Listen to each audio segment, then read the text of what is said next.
रुक जाओ।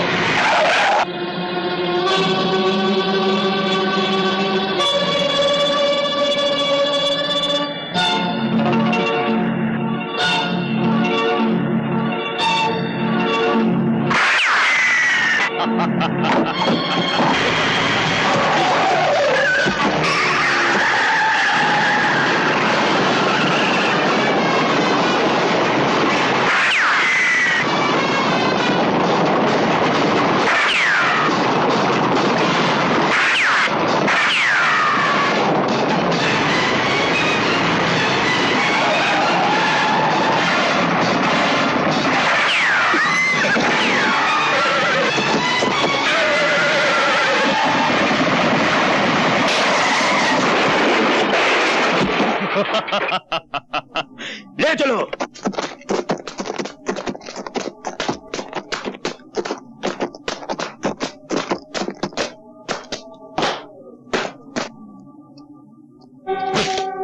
पहचाना मुझे?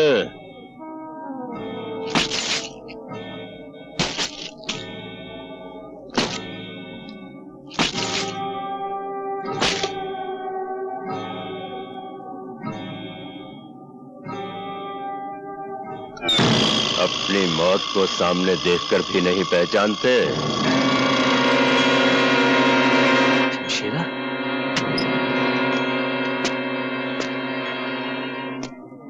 मैंने तुम्हारा दिया हुआ यह जख्म अपने सर आंखों पर रखा है। बरसों जेल में पत्थर तोड़े हैं ताकि जिस दिन तुमसे मुलाकात हो तुम्हारा हिसाब चुकता कर सको। आज वो दिन आ गया है ठाकुर। इसे पहचानते हो?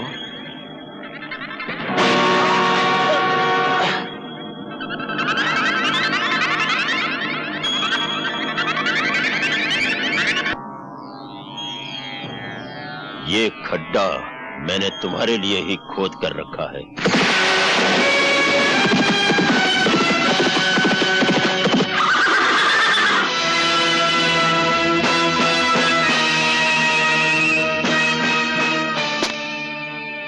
जो दूसरों के लिए खड्डा खोदता है वो खुद उसी में आकर गिरता है। जिन बच्चों के अभी दूध के दांत भी न टूटे हों उन्हें इस तरह उछलकर मर्दों की तरह बात नहीं करनी चाहिए। मर्द तो मैं हूं, वो भी असली, और बेटा भी मर्द का। कहो तो मर्दानगी के 2-4 नमूने पेश करूं? ठहरो।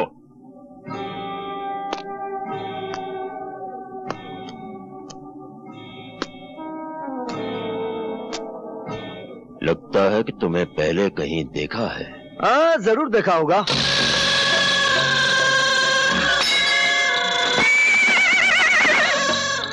लो, बहादुर भी हाँ कह रहा है।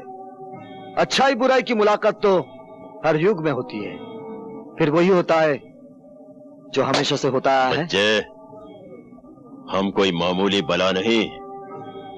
जहां बुराई खत्म होती है हम वहां से शुरू होते हैं।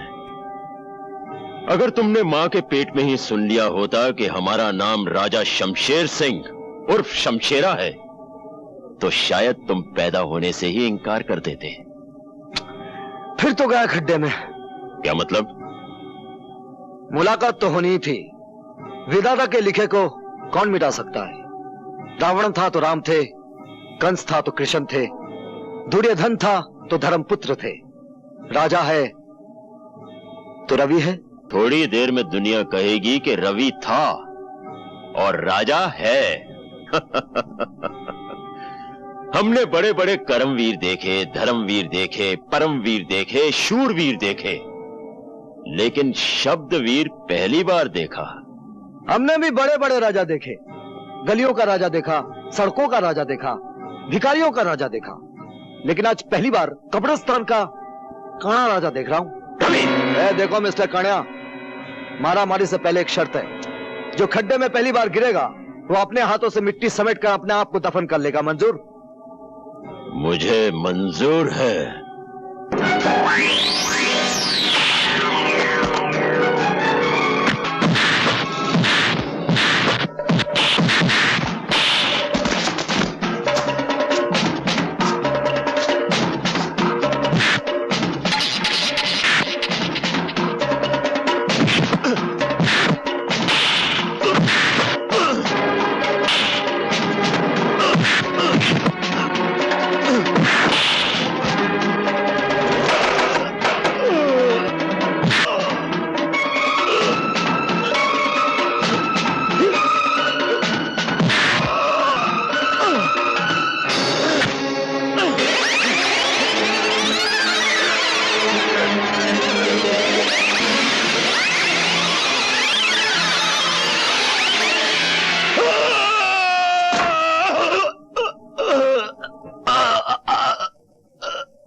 जो दूसरों के लिए खड्डा खोदता है वो खुद उसी में गिरता है। चल डाल मिट्टी।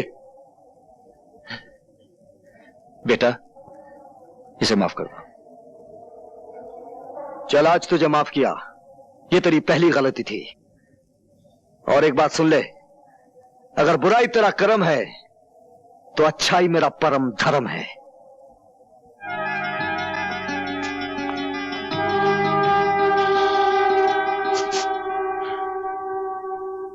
हाय राम, ये क्या हो गया आपको? कैसे हुआ ये सब? जिंदा पहुंच गया तुम्हारे पास। भगवान का शुक्र करो सावित्री। शमशेरा तो आ ही गया था आज, अपनी आंख का मेरी जान से बदला चुकाने। मुझे मारने से पहले एक नौजवान कहीं से आ गया और उसने तुम्हारी मांग का सिंदूर मिटने से बचा लिया। कहाँ है वो नौजवान? आप उसे साथ नहीं लाए? वही तो यहाँ लेके आया है मुझे। बाहर खड़ा है वो।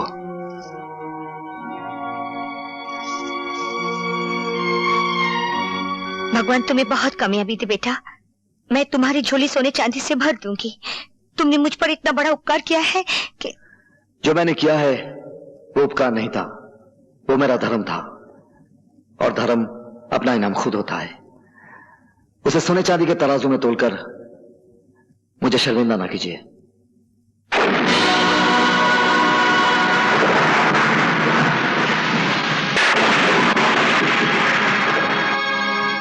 मैं चलता हूं। उनकी देखभाल के लिए किसी डॉक्टर को बुला लीजिए।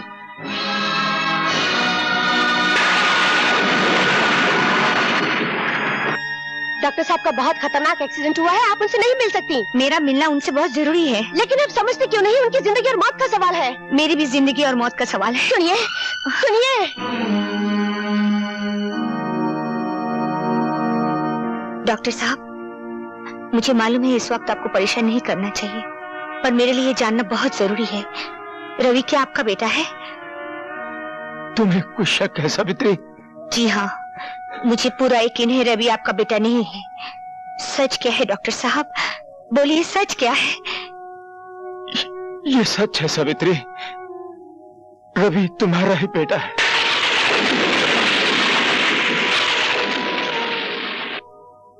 मगर अब इस सच्चाई को मेरे साथ ही मर जाने दो, नहीं तो तुम्हारे हरे भरे घर में आग लग सकती है। डॉक्टर साहब, डॉक्टर साहब, डॉक्टर साहब।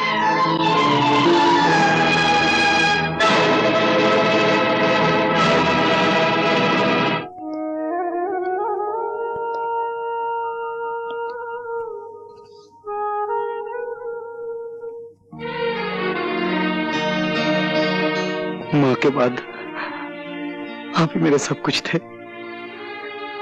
हम मुझे छोड़कर चले गए। मैं अनाथ हो गया पिताजी, मैं अनाथ हो गया।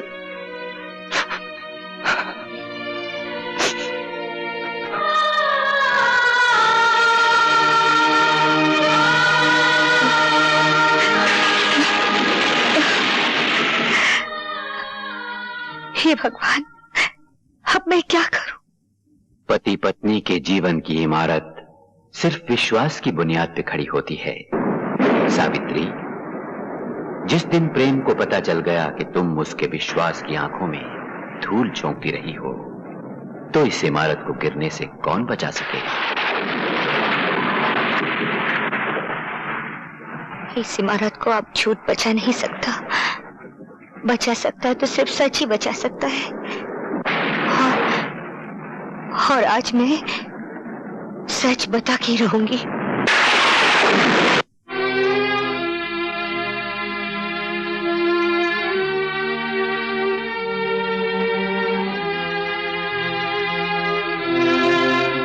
क्या बात है सावित्री?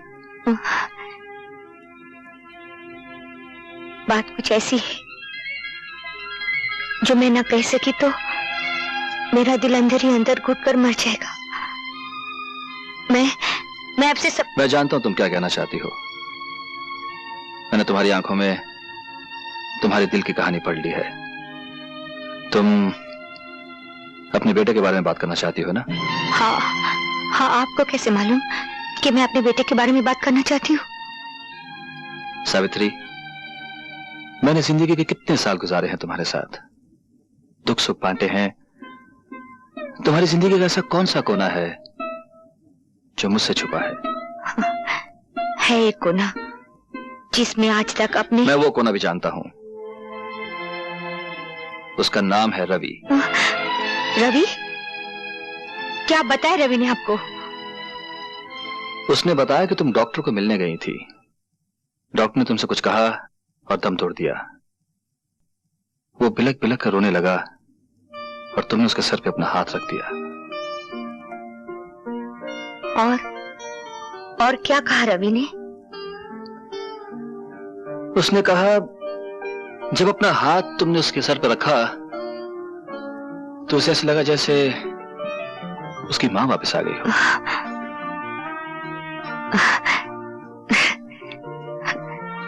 बेचारा, उसने मां को जाना ही नहीं, फिर भी मां से कितना प्यार करता है।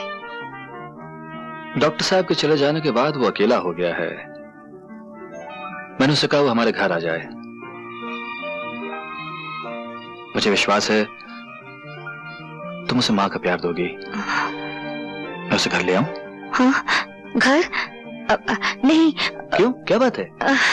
मेरा मतलब है कि मैं... तुम राजेश के बारे में सोच रही हो? कहीं वो सोचेगा कि उसका हक बांटने वाला कोई आ गया। कोई बात नहीं, रवि हमारे गेस्ट हाउस में ठहर जाएगा, ठीक है? सावित्री, जवान बेटा बाप का बाजू होता है, ये मुझे रवि के आने के बाद ही पता लगा है। वो कैसे? जब से रवि ने हमारा कारोबार संभाला है, हर काम में उसकी समझ, मजदूरों से काम लेने का ढंग, ये सब बताता है कि वो हमारे कारोबार को हमसे बेहतर समझता है। चलो अच्छा हुआ, कोई तो आपका हाथ बटाने वाला मिल गया। मैं तो चाहता था कि तुम्हारा लाडला राजेश एक बार रवि से मिल तो लेता, लेकिन उससे अपनी अयाशी से फुर्सत ही कहाँ है।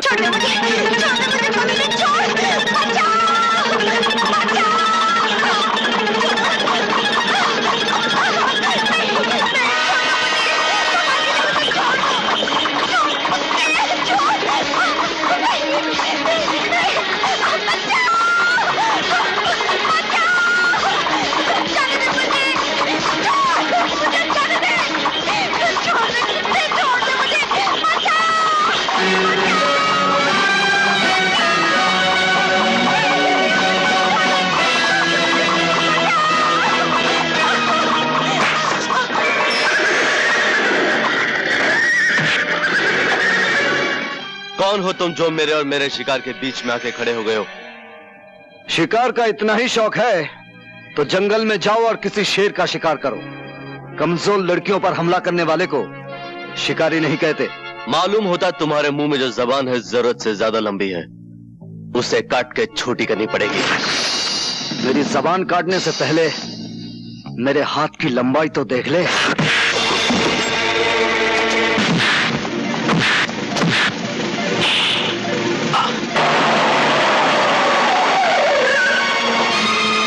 राजेश, राजेश, ये क्या हो रहा है? बेटी, यही हो रवि है, उस दिन जिसने शमशेरा से तेरे पिता की जान बचाई, और अब हमारे कारोबार में इनका हाथ बटा रहा है। तो यूं कहो माँ कि ये हमारा नया नौकर है जो हमारे टुकड़ों पर पलकर अपनी औकात भूल रहा। राजेश, रवि, तुम बताओ क्या हुआ? आप इन्हीं से पूछ लीजिए। मैं जानता हूं गलती तुम्हारी ही होगी राजेश। चलो हाथ मिलाओ इसके साथ। मैं नौकरों से हाथ नहीं मिलाता।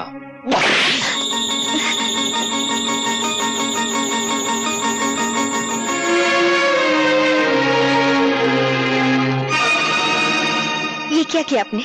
जवान बेटे पर हाथ उठाया? हाँ।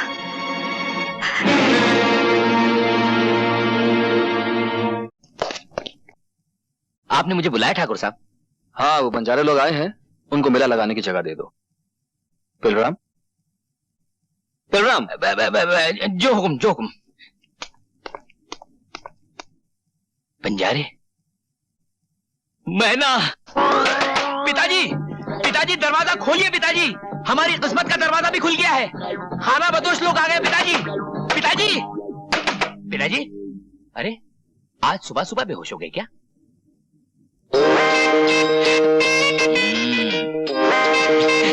पिताजी, पेलू, होश से काम लो, जोश से नहीं। सवेरे सवेरे तुमने सारे घर की छत सर पे उठा रखी है। तुम अच्छी तरह जानते हो कि तुम्हारे दादाजी को अखबार पढ़ते वक्त शोर बिल्कुल पसंद नहीं। ये सुबह सुबह शोर कैसा है झेलू? पिताजी, पिताजी, आपका पेलू आया है। पिताजी, पिताजी, कुछ सुना आपने? आपका परपोता पेलू आया है। दादाजी गजब हो गया, मैना और उसके कबीले वालों ने हमारी जमीन पर डेरा डाला है। और मैना है ना, पहले से भी ज्यादा खूबसूरत और जवान हो गई है। वो तो भागने को तैयार थी, लेकिन उसकी कम उम्र, आप लोग और हवालात के डर से मैंने ये आइडिया पोस्टपोन कर दिया। लेकिन अब वो पूरी तरह बालिग हो चुकी है और ये मौका मैं अपने हाथ से खोना नहीं चाहता। और इससे अच्छा मौका और क्या हो सकता है भीम पलासी खानदान से हमारे पुरखों की इज्जत का बदला लेने का है? ये क्या हो रहा है मैना? तेरी सुबह पे उस पेलू का नाम, तेरी शादी और उस पेलू लफंगे के साथ नहीं, कभी नहीं। मेरे खानदानी दुश्मन के साथ नहीं, कभी नहीं होगी। बापू, मैं तन मन और जान से पेलूराम की थी, पेलूराम की हूँ और पेलूराम की रहूंगी। नहीं नहीं नहीं, तुम्हारी शादी तुम्हारी मर्जी से नहीं होगी। लेकिन क्यों? तुम्हारी शादी बंसी से होगी, जो हमारे कबीले के सरदार के साले का साला है। सारी खुदाई एक तरफ, साले के साले का साला एक तरफ। आहा, आइए आइए हमारे होने वाले जवाहराज, आइए। बापू, आज मेरी मैना इतनी चुप क्यों है? चहक क्यों नहीं रही है? वो शर्मा रही है बेटे, तुझसे शर्मा रही है। थोड़ी देर के लिए तू बाहर चला जा, मैं इसे अभी चहकाता हूँ। नहीं नहीं नहीं, मैं मेले में अकेली जाऊंगी। अकेली अकेली? बापू, बापू, अगर मैना मेले में अकेली चली गई तो फिर वापस नहीं लौटेगी। है? मुझे याद है, इस उम्र में एक बार मेरी माँ भी अकेली मेले में चली गई थी, आज तक नहीं लौटी, नहीं लौटी। क्या? हाँ, ये जग बीती नहीं है बापू, आप बीती है।